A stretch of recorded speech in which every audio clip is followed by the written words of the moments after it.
Did you know what Yahushua HaMashiach told his disciples and followers about marriage? Listen up. The one who had remained with Yahushua said, "Master, I am puzzled. This woman had many husbands. Tell us which one will be her husband in heaven." Yahushua said, "In heaven there is neither marriage nor giving in marriage, for there the promises of marriage are fulfilled. To one she must incline more than towards the others. And if he inclines likewise, there is union of the Ruach.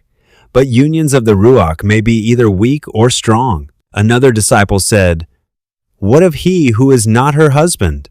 Yahushua answered him, "Marriage is not of the flesh, nor made by the words of men. It is of the Ruach, and they who are joined in Ruach and flesh, in the sight of Yahuwah, let no man seek to lightly put apart. A marriage wholly of the flesh is fornication, though it be blessed by many priests. Yet marriage is the measure of value. A thing possessed by many is of little consequence. The worth of a coin, lacking inscription, is ability to buy bread. A woman may be reserved for marriage or give herself freely for love. She knows her own worth best. But if she gives herself to several, then it is not love, but fornication. A union is blessed before a priest and sanctified in the eyes of the people. But I tell you, unless the bond is forged on the anvil of adversity and wrought under the hammers of stress and struggle, it is a thing of little spiritual substance. Love is not like the thistle seed, blown this way or that, according to the prevailing winds of desire and inclination. It is not the offspring of flesh, but the progeny of the Ruach. It can be proven and established only under difficulties and tribulations. And it is because of the known frailties of men under trial and test that marriage has been ordained to enshrine it.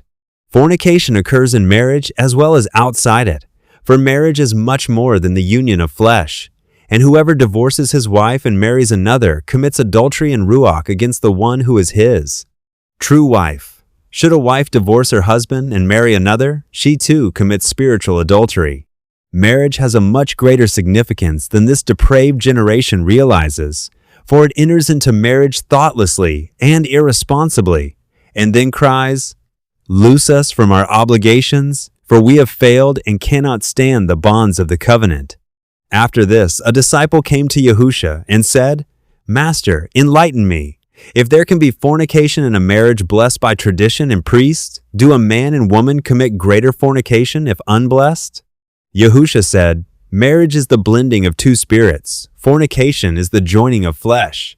Nothing done or not done changes this. But if a man and woman be married in the sight of Yahweh and not before a priest, let this union not be lightly put apart.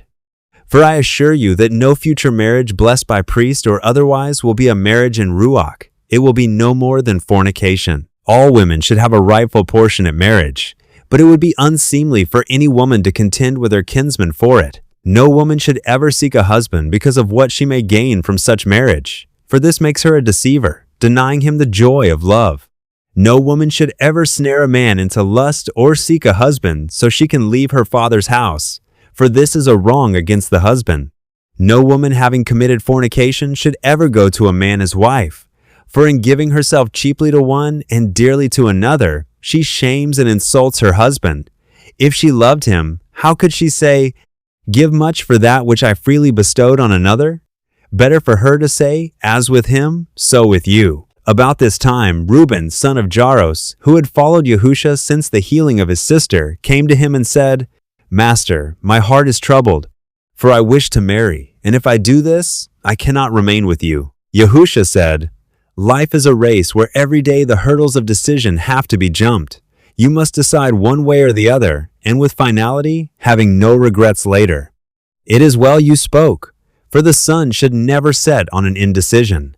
When marriage and duty oppose each other, then a man must choose duty, and a woman marriage. But when marriage can be combined with a diminished obligation to duty, this course is not denied to a man.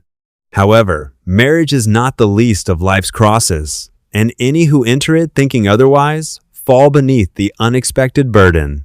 If your wife is chosen wisely, you will possess a treasure beyond price. But if foolishly, you are condemned to a burden of sorrow. Go with my blessing, have many children, and bring them up in the light. Thus, you will serve best, and I leave my cause in good hands." The next question was asked by one who believed in bodily renewal after death, and he said, Master of the Torah, Moshe handed down laws to govern our lives, and one states that when a man dies, his brother should marry his wife, providing she is without child. Now, if there are 7 brothers, the first marries and dies, and so his brother marries the widow, she being childless. The same happens down through all 7. So when the last dies, she is still left childless until she too dies. Now, when all rise to life at the resurrection, which one can rightfully claim the woman as wife when she has been legally married to all 7? Yahusha said, by believing in bodily renewal, you start with a false premise and have no understanding of the nature of the Ruach. Where death is overcome, marriage does not conform to earthly laws, which are made to mitigate the weaknesses of men. Tell me, with which one did the woman's Ruach blend, and with which was there only a union of flesh? Mary said to Yahusha, Sire, I am she whom you saw in Panias. For when women reviled me, I came to you and said, Forgive my sins. When you asked wherein I had sinned, I said, By loving while unwed. Thereupon you said, That of itself is no wrongdoing and demonstrates greater love than that of many who say, The price of my love is marriage. You said I gave the greatest form of love any woman can give. For, being virgin, I went to my love without the security of marriage, seeking in no way to bind the man. Yahusha said, With this man you did no wrong, and though your love was unblessed marriage in the eyes of men, providing you loved truly, it was pure and sanctified in the sight of Elohim. The man, however, is not without sin in this manner, and will surely be called to a proper accounting. And though since leaving him you have done wrong, he bears his portion of the guilt. You chose freely not to be a woman reserved for marriage, a choice you could rightly make. Only should you now seek marriage, saying, Though I love you too, now I have my price.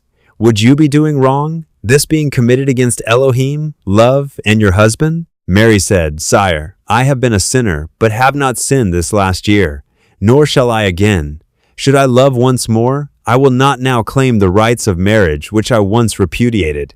Yahusha said, Love is a blending of spirits, and not a union of flesh.